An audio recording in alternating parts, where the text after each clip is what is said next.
Prasetyo. Kali ini saya akan bahas soal Deddy Corbuzier. Dia kesannya ya dalam video itu dia marah gitu loh. Marah karena dapurnya atau kamarnya, rumahnya itu digangguin. Jadi menurut dia ada beberapa orang yang rusuhin agamanya dan dia marah-marah.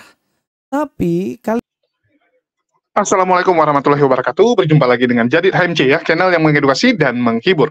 Kita tahu bagaimana Elia sudah membuat marah banyak orang. Elia membuat polemik yang sangat besar di Indonesia. Bahkan Deddy Corbuzier itu jarang-jarang loh buat satu konten di channelnya hanya khusus untuk mengatakan orang lain. Biasanya channel Deddy Corbuzier itu adalah channel podcast, tetapi khusus untuk menanggapi Elia, dia buat sebuah video di situ dijelaskan sama Deddy Corbuzier. Kalau cuman bersuara, monyet juga bersuara. Itu adalah ungkapan yang sangat tegas ya dari seorang Deddy Corbuzier.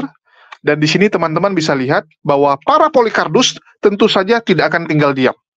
Polycardus tentu saja akan bangkit membela yang namanya Elia. Karena Elia ini sudah dianggap sebagai ikon. Untuk saat ini dia dianggap sebagai ikon kekristenan Indonesia. Apalagi ya, kita lihat Elia ini sangat berpotensi menjadi Polycardus terbaik 2024. Jadi dari sekarang sudah disupport, dari sekarang sudah didorong untuk menjadi ikon Polycardus terbaru. Kita lihat bagaimana upaya-upaya dilakukan oleh para Polycardus untuk membela Elia. Mereka lihat, waduh, ini Deddy yang nyerang. Deddy Corbuzier, yang notabene videonya ditonton oleh banyak orang. Bahkan video Elia 3 hari yang lalu sudah ditonton tidak kurang dari 4 juta orang dan sudah dibahas di banyak berita-berita lokal kita, bahkan berita nasional. Di TV sudah ditayangkan juga. Saya kemarin nonton ya, di salah satu berita TV, nama Elia sudah disebutkan. Nama Elia sudah muncul. Jadi kita ucapkan selamat buat Elia yang makin hari makin terkenal ya. Luar biasa sekali Anda. Dan berkat Elia, dunia diskusi lintas iman sekarang menjadi sorotan. Jadi ada nilai positifnya. Ada nilai positif dari seorang Elia yang melontarkan pernyataan-pernyataan gedebrul ya. Pernyataan-pernyataan omong kosong. Di sini kita bisa lihat bahwa Polycardus langsung bergerak cepat untuk membela dan membentengi Elia. Bahkan mereka tidak segan-segan menumpang nama tenar. Contohnya siapa? Pendeta Gilbert Lumondong. Kemarin saya sudah buat satu video di channel Dr. Akal News ya. Karena ini lebih ke arah pemberitaan, bukan reaksi. Jadi bagi teman-teman yang ingin menonton, jangan lupa juga di-subscribe dan didukung dengan cara aktifkan lonceng. Kemarin saya sudah kasih tahu ya. Saya sudah beritakan bahwa pendeta Gilbert Lumondong membela Elia. Sebut Deddy Corbuzier harus bercermin. Silakan ditonton bagi yang belum menonton ya. Jadi satu persatu bermunculan nih orang-orang yang mendukung Elia dan yang tidak kalah juga tentu saja dari duo Upin Ipin ya. Udah lama kita nggak ngebahas Louis Prasetyo. Di sini Louis Prasetyo juga membahas Elia serta Deddy Corbuzier. Jadi dibilang apa yang dilakukan Deddy Corbuzier ini menabok Deddy sendiri. Pernyataan Deddy harusnya dibalikkan kepada Deddy Corbuzier. Dikatakan harusnya ustadz-ustadz. Ya, teman-teman bisa lihat di sini. Mau nabok Elia, malah nabok ustadznya. Ya. Dikatakan Deddy itu mau nabok Elia. Tetapi yang ditabok malah ustadznya. Menurut judul di video ini ya, teman-teman bisa lihat. Ini dari channel Louis Prasetyo ya. Sudah lama kita nggak nonton channelnya Tante Louis. Dan ini cukup mengejutkan statement dari Tante Louis ini ya. Saya nggak tahu apakah dia berteman dengan Elia atau ke apa sehingga dia bangkit berdiri untuk membela Elia. Tapi memang yang namanya Polycardus itu memang harus bersatu. Yang namanya Polycardus memang harus seperti itu. Kalau enggak, ya namanya bukan Polycardus kan gitu. Dan sekali lagi ya, saya ingatkan bahwa Polycardus berbeda. Polycardus berbeda dengan kekristenan. Mereka hanya menumpang nama Kristen, tetapi mereka bukan Kristen. KTP mereka Kristen, identitas mereka Kristen, mereka mengklaim sebagai Laskar Kristus, tetapi sebenarnya mereka adalah Laskar Iblis. Bapak yang menjadi iblis mereka. Terbalik ya, iblis yang menjadi bapak mereka. Ya, iblislah bapak dari para Laskar Polikardus ini, serta Polikardus-Polikardusnya. Jadi di sini kita akan tonton dulu, apa sih yang dikatakan oleh si Tante Louis ini, sehingga dia katakan bahwa Deddy Corbuzier malah menabok ustadznya sendiri. Oke, kita saksikan dulu. Kali ini saya akan bahas soal Deddy Corbuzier. Dia kesannya ya dalam video itu dia marah gitu loh. Marah karena dapurnya atau kamarnya, rumahnya itu digangguin. Dan menurut dia ada beberapa orang yang rusuhin agamanya dan dia marah-marah. Tapi kali ini saya setuju dengan opini dari Deddy Corbuzier. Jadi jangan dipikir wah ini orang ini nyerang-nyerang terus, enggak. Jadi saya setuju, tapi ada tapinya. Nanti kita akan bahas tapinya juga. Tapi kali ini saya setuju. Mari kita akan bahas videonya yang ini. Video yang saya mau bahas adalah tentang video ini. Di sini dia bahas tentang Elia Miron dan Indah G. Katanya, woi kalian sehat, katanya surat terbuka. Woi keren juga ya. Kalian berdua mabuk lem katanya. Lalu dia buat di sini, ini penistaan agama dan bangsa dan saya wajib bicara. Kalian dengar saya ngomong. Menurut Deddy Corbuzier, mereka ini melakukan yang namanya penistaan agama dan penistaan bangsa. Kenapa dia bisa bicara seperti itu ya? Karena ada beberapa statement yang mereka lakukan. Nah, kira-kira statementnya itu adalah berkenaan dengan, saya nggak mau bahas yang satu ya. Yang satu tuh memang dikatakan di situ bahwa dia menista agama. Oke. Tapi yang kita mau lihat adalah tentang video ini nih. Indonesia. Ya. Intinya di situ Deddy dia marah karena menurut dia si Elia ini masuk ke kamar orang lain. Ya, kamar orang lain ini dalam arti agamanya direcokin gitu. Saya setuju dengan Deddy sebenarnya dalam apa yang dia katakan. Dia kan mengatakan bahwa kemerdekaan Palestina itu dilindungi dalam konstitusi di Indonesia. Indonesia kan bilang segala penjajahan di atas dunia harus dihapuskan karena tidak sesuai dengan pri kemanusiaan dan pri keadilan. Ya, sebenarnya kalau mau setuju, saya setuju dengan kemerdekaan Palestina. Saya setuju. Tetapi kita juga harus setuju dengan kemerdekaan Israel gitu. Karena dua ini sama-sama merdeka harusnya gitu. Jadi tidak bisa kita melihat dari sudut pandang. Karena Indonesia ini kan sebenarnya tidak harusnya tidak membela siapapun. Yang dibela Indonesia adalah kemerdekaan suatu negara. Jadi ketika Palestina dia dikeluarkan bahwa dia harus merdeka, maka kita juga harus sama mengatakan bahwa Israel juga harus merdeka. Jangan Palestina dibombardir, tetapi kita juga harus menyerukan jangan Israel dibombardir juga. Tapi kalau sama-sama masih saling menyerang ya, itu nggak bisa dikatakan genosida gitu. Ini yang saya ada kata tapi kan. Tapi saya tidak setuju dengan Deddy Corbuzier. Saya setuju bahwa kemerdekaan itu harus dilindungi. Tapi jangan mengatakan genosida kalau sama-sama menyerang. Itu nggak bisa. Case-nya genosida adalah dari satu otoritas yang besar ini membumi hanguskan satu etnis begitu. Itu mungkin bisa dikatakan. Saya juga setuju ya dengan Deddy Corbuzier mengatakan bahwa ini bukan perang agama. Memang Palestina dan juga Israel bukan perang agama. Mereka perang memperebutkan kekuasaan. Kalau dibilang wah itu perang antara Kristen dan Islam, ya enggak juga. Di Palestina itu teman-teman enggak cuma agamanya Islam. Di Palestina juga ada orang-orang Kristen Palestina. Begitupun juga di Israel. Israel itu tidak hanya Kristen. Di sana itu ada Yahudi dan juga ada Islam. Jadi kalau dikatakan ini perang agama, jelas ini adalah suatu anggapan yang keliru. Saya setuju dengan Deddy. Yang ketiga juga dikatakan bahwa perang harus dihentikan. Ya saya setuju. Stop wars ya. Gak boleh perang itu terus-terus berlanjut. Semua harus dihentikan.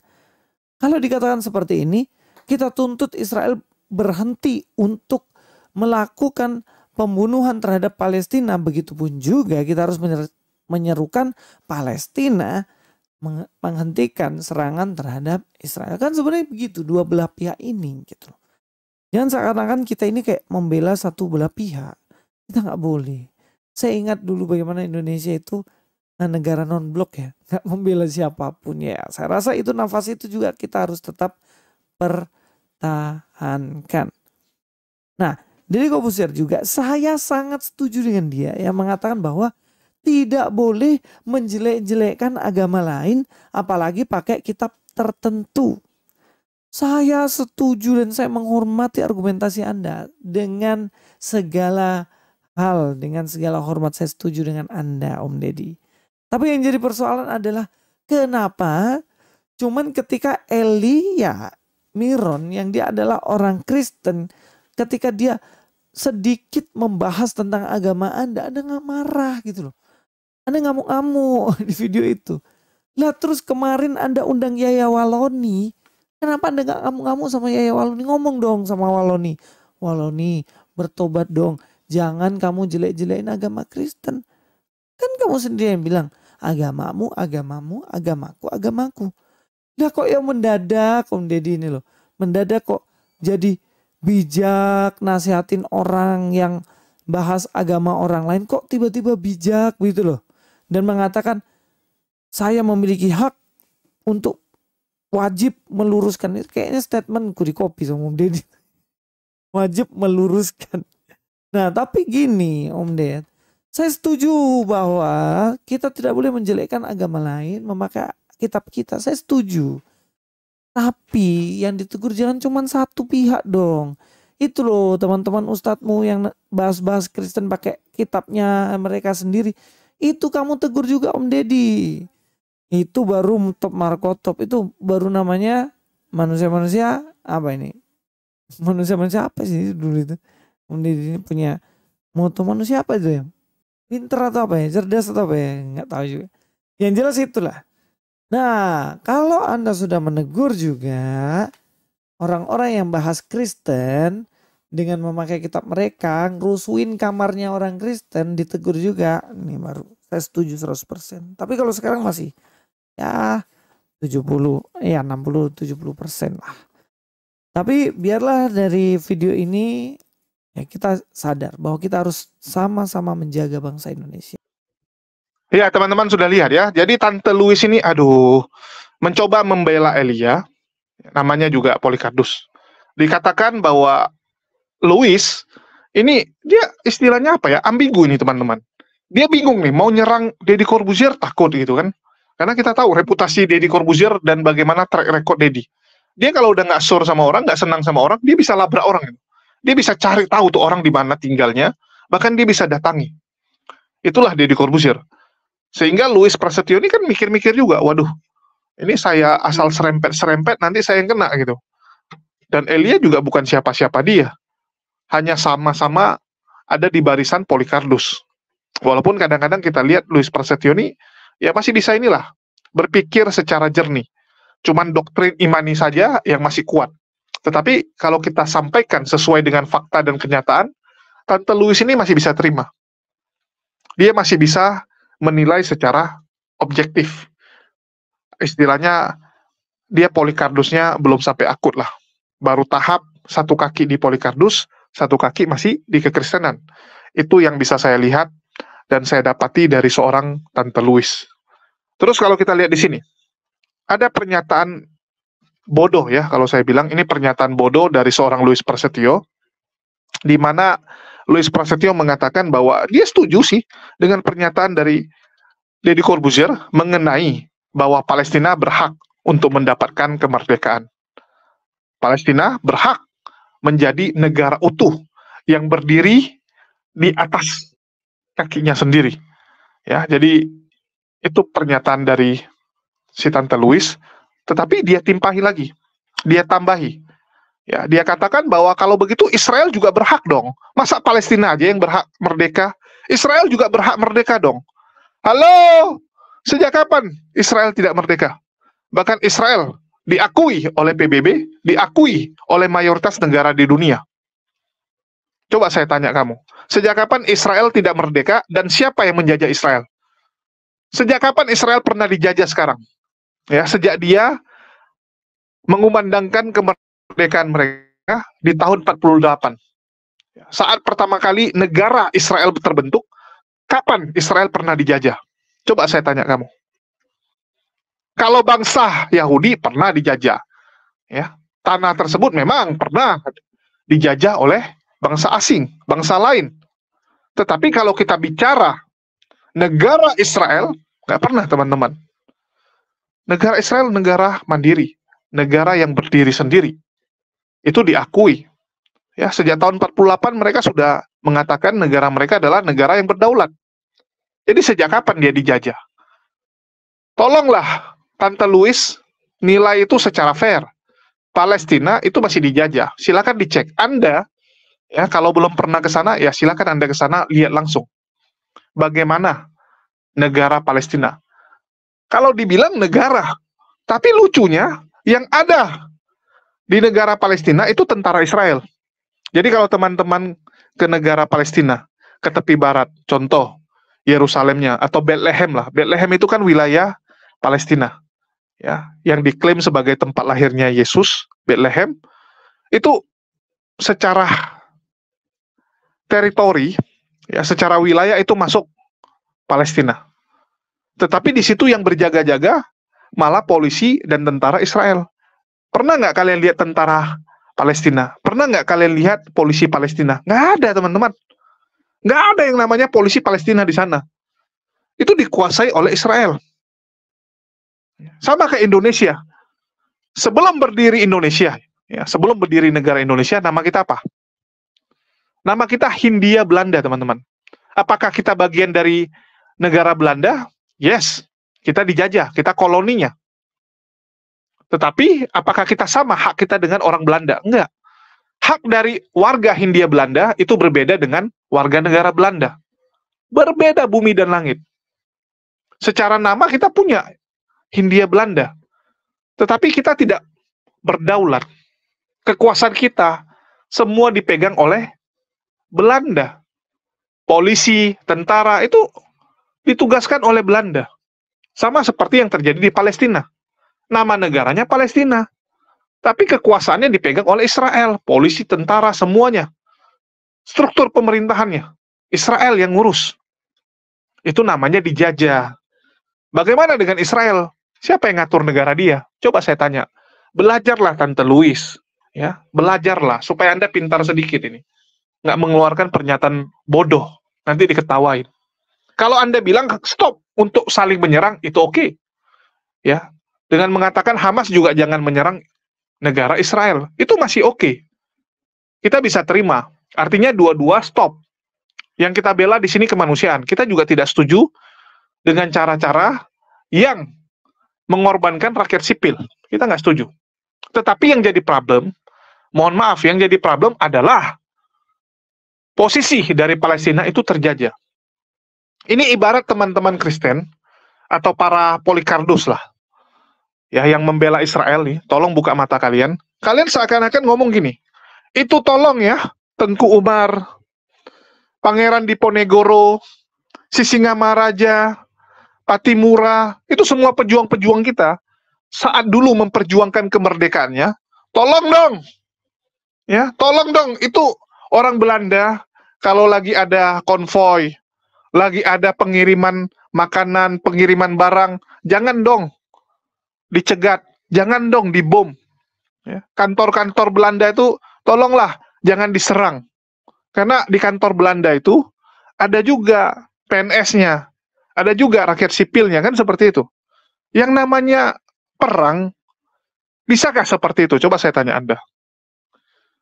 Adakah kita bisa mencegah rakyat sipil terkena imbasnya? Nggak bisa, teman-teman.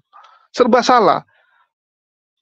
Kecuali memang semua perangnya itu di tempat lain gitu. Memang udah ditentukan. Ya udah kita perang di tempat sini saja gitu. Itu bisa. Tapi kalau udah bicara perkotaan, perangnya di kota, di desa, nggak mungkin. Tetapi yang penting jangan targetkan rakyat sipil. Ini kan berbeda dengan yang dilakukan oleh Israel. Dia mengatakan dia perang sama Hamas, tapi yang dibombardir itu perumahan warga. Coba kalian lihat, kecuali yang dia serang markasnya Hamas, di dalam terowongan, oke lah. Ini enggak, yang diserang apa? Rumah sakit. Ya, yang diserang rumah sakit. Kalau Hamas yang diserangnya apa? Pusat komando Israel. Barak-barak tentara Israel. Senjata-senjata Israel punya gudang. Ya. Iron Dome-nya itu yang diserang. Tetapi kadang-kadang memang ada rakyat sipil yang sedang melintas. Ya, contoh, misalnya ini tempat komandonya, pusat komando Israel. Tiba-tiba di depan itu kan ada orang yang lagi lewat lalu lalang. Namanya dia di jalan gitu kan. Ada yang lalu lalang, kena rakyat sipil. Itu konsekuensi, mau gimana? Cobalah. Beda dengan yang dilakukan Israel yang memang menargetkan. Menargetkan rakyat. Supaya apa? Supaya rakyatnya marah sama Hamas. Kan tujuannya itu. Israel tuh pengen rakyat Palestina itu menghentikan Hamas. Jadi diancam rakyatnya. Sama seperti yang dilakukan oleh Belanda dulu. Itu desa-desa kita, kota-kota kita, rakyat-rakyat kita zaman dulu. Itu disekap, dicuri gitu kan. Dipersekusi, dibunuh gitu. Belanda datang ke satu desa ini. Mana si Pitung itu? Kalau kalian tidak serahkan si Pitung, saya bunuh warga. Dibunuhnya satu. Kalau besok kalian nggak serahkan lagi, saya bunuh lagi 2 orang. Nggak serahkan lagi, saya bunuh besok 4 orang. Dibegituin sama Belanda. Apa kalian setuju dengan cara seperti itu? Coba saya tanya. Israel juga melakukan cara seperti itu. Rakyat dikorbankan. Sengaja. Supaya rakyat Palestina itu berhenti mendukung Hamas. Karena Hamas ini kuat lantaran didukung oleh masyarakat Palestina. Itu yang coba di-stop oleh pemerintah Zionis Israel. Supaya rakyat Palestina melawan Hamas. Jadi sengaja rakyatnya ditakuti, rakyatnya diancam. Ini supaya Tante Louis tahu ya, tolong buka mata. Buka mata, buka hati, belajar. Belajar. Palestina belum merdeka, itu fakta. Israel negara berdaulat, negara merdeka. Jadi nggak cocok Anda ngomong seperti itu. Serangan ini bisa berhenti kalau sudah ada kesepakatan damai. Tapi sampai detik ini tidak pernah ada perdamaian di situ. Dari dulu yang dituntut oleh Palestina adalah mereka merdeka. Mereka berdiri di tanah mereka sendiri. Tapi Palestina itu tidak pernah diberikan kebebasan seperti itu. Bayangkan, listrik aja, mereka nggak boleh punya pembangkit listrik. Itu udah paling dasar loh. Air dan listrik itu milik Israel. Palestina nggak boleh punya sendiri. Nggak boleh, teman-teman ya. Bukan nggak bisa bangun. Jadi orang-orang Polikardus di luar sana jangan bilang, oh orang itu nggak sanggup bangun. Jadi mereka beli sama Israel. Tak kucing kau. Berapa banyak negara-negara di dunia ini yang mau bantu? Kalau Palestina mau punya listrik sendiri, punya air sendiri. Indonesia bisa bantu kalau cuma listrik air. Tinggal bangun pembangkit listrik yang nggak seberapa gitu kan. Karena rakyat Palestina juga nggak banyak-banyak amat gitu. Ya, mereka nggak banyak. Jadi, tolonglah penilaiannya itu dirapikan dulu. Supaya Anda tahu. Ya. Yang dilakukan Israel genosida. Oke, kita cukup untuk masalah Israel ya. Saya cuma lagi mau edukasi Tante Louis saja. Terus kalau kita lanjut. Dia mengatakan kok Deddy Corbuzier ini mendadak bijak. Mendadak bijaksana. Mengkritik Elia. Padahal Deddy Corbuzier pernah mengundang Ustadz Yahya Walloni. Kenapa Yahya Walloni nggak disalah-salahkan? Kenapa Yahya Walloni nggak dia marah-marahin? Halo? Terlepas ya, apa yang pernah dilakukan oleh Ustadz Yahya Walloni, Ustadz Yahya Walloni sudah membereskannya. Sudah menerima konsekuensinya. Dia sudah dipenjara. Ya, sudah selesai. Apalagi yang mau diributkan? Berbeda dengan Elia. Elia ini kan baru. Dan belum ada permintaan maaf dari seorang Elia. Tentu saja berbeda. Jangan Anda samakan. Anda bisa lihat ya, khusus untuk Indah Ji saja. Ya, untuk Indah Ji, dia cuma mengkritik pernyataannya, tapi dia sendiri mengakui. Deddy sendiri mengakui bahwa Indah Ji sudah klarifikasi, minta maaf. Ya, sudah klarifikasi bahwa dia tidak tahu. It's okay, selesai. Kalau Elia enggak, pententengan, merasa pintar, merasa paling ngerti. Ngomong ini bukan masalah agama, tapi yang dia bahas adalah agama. Coba saya tanya kamu, Tante Louis, nyambung nggak? Tolonglah, nilainya tuh yang benar. Kalau bicara lompat pagar, kita sudah lihatlah, jejak digital membuktikan siapa yang duluan memulainya. Siapa yang duluan memulai membahas agama orang? Coba dicek. Para Polycarpus yang duluan kok. Para Polycarpus. Saya sudah pernah ngomong sama Sofiatul. Saya ngomong sama Tan Paragi, kenapa kalian memulai semua serangan ini? Terus dia bilang apa? Gara-gara Quran kalian ada tulis tentang Nasrani. Gara-gara Quran kalian ada tentang Bible. Itu yang membuat mereka marah. Jadi revisi dulu Quran kalian. Saya bilang udah gila ini orang-orang ya. Udah gila.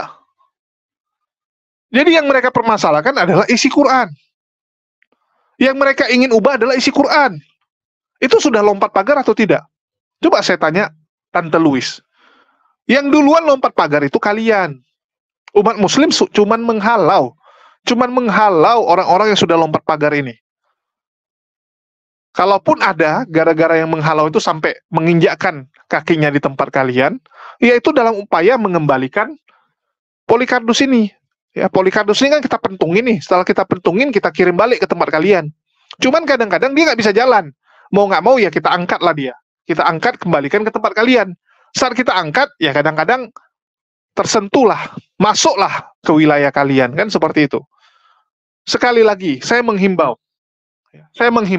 Kalau memang mau kita damai, saya dari kemarin tuh kasih solusi, yuk sama-sama hentikan, hapus semua. Sampai detik ini saya masih menunggu nih. Ada Polycarpus yang berani menjawab tantangan saya. Kita sama-sama hapus channel yuk. Nggak ada masalah.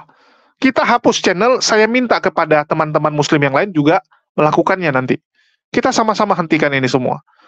Jangan lagi membahas agama orang. Saya kadang-kadang bingung ya, melihat Polycarpus ini, kalau ngomong nggak pernah konsisten. Contoh nih, nanti bencinya misalnya sama Unirifa atau Bang Zuma. Bencinya sama Bang Zuma, tapi yang dia maki-maki Islamnya. Nyambung nggak? Saya nggak suka sama Polycarpus. Saya nggak suka sama Effendi Usman. Saya nggak suka dengan Saifuddin punya kelakuan ya. Kelakuannya yang kita nggak suka. Yang kita serang orangnya, Polycarpusnya, personalnya, oknumnya. Nggak agamanya. Ya, nggak agamanya kita serang, teman-teman. Coba lihat kalau Polycarpus. Nggak suka sama Unirifa. Nggak suka sama Nandar, yang dimaki agamanya. Wah, nabinya cabul. Wah, nabinya itu sebenarnya Allah itu sendiri. Ajaran ini adalah ajaran nggak benar. Ajaran gila seks. Itu yang dilakukan. Bukan menyerang oknum yang dia nggak suka. Oknum yang dia anggap sebagai penghujat. Silakan kalau Anda mau nyerang oknumnya. Jangan agamanya. Tolonglah. Ya, tolonglah, ini para Polycarpus ini sadar. Tolong dibedakan. Saya saja coba lihat. Untuk kelompok-kelompok ini, walaupun mereka mengaku sebagai Laskar Kristus, mereka mengaku sebagai perwakilan kekristenan, pernah nggak saya serang Kristennya? Enggak. Yang saya sebut Polycarpus. Ya, yang saya sebut adalah kelompok mereka, yang saya kasih nama Polycarpus. Ini yang membedakan kita dengan mereka. Ya, mohon maaf, Tante Louis. Ya, Om Deddy bukan mendadak bijaksana, memang dari dulu dia pintar. Anda tanya sama 100 orang, Anda tanya sama orang Kristen juga nggak apa-apa. Menurut Anda, ya Anda tanya sama mereka, menurut kalian Deddy pintar atau bodoh? Deddy Corbuzier ya. Coba Anda dengar. Jadi apa yang disampaikan Deddy itu udah benar. Elia lompat pagar, Elia yang lagi viral, mau gimana? Kalau Yaya Waloni udah selesai, jangan Anda bawa lagi. Orang yang sudah selesai kok diungkit-ungkit lagi. Nggak akan selesai kita kalau ungkit-ungkit. Kalau kita mau ungkit semua, berapa banyak Polycarpus yang bermasalah ini? Coba saya tanya. Semoga ini bisa jadi bahan renungan ya dari Tante Louis, karena biasa dia juga menonton channel saya. Itu aja sih harapan dari saya. Makasih buat teman-teman yang sudah mendukung dan menonton channel ini. Makasih buat semuanya. Di akhir kata saya ucapkan, wassalamualaikum warahmatullahi wabarakatuh. Sampai jumpa di